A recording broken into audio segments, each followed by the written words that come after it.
for such a decisive man, you know what you want, you're very decisive.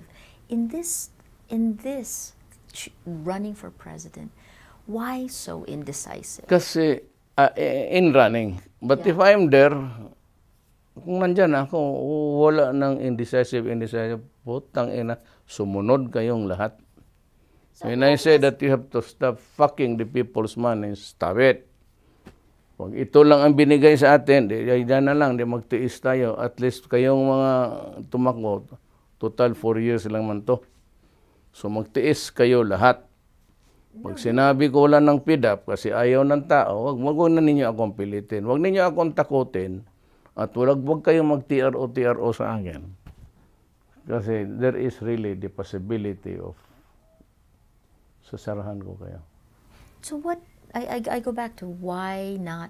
Indecisive in the sense of running. Why not run if you know what you want?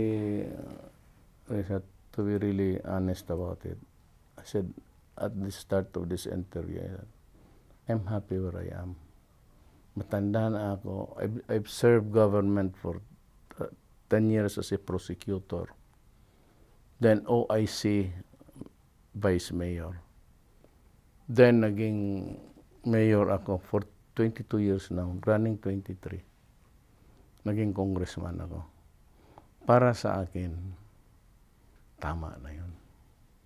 And my mother, she died, said, be happy with the thought that God gave you this so many years of productive life. Ang nanay ko mismo nagsabi na it's time for you to. And even my daughter. May gusto akong sabihin, pero I don't know if it's the right time. Sabihin niyo na ho. Baka magalit kasi ang asawa. My wife is ailing.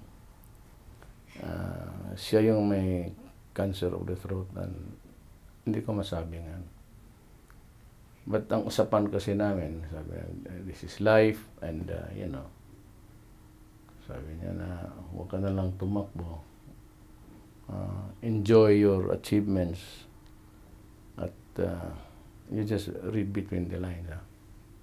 I cannot, sabihin ko sa iyo pagkatapos nito, when everything is shut off.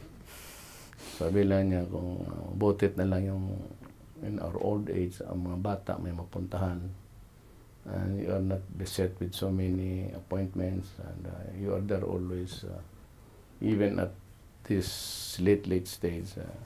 May galit sa akin yan sila kasi naghiwalay nga kami sa nanay niya. So, yun ang sinabi na asawa ko. So, I agreed. And when everything is shut off, I tell you why. Sige.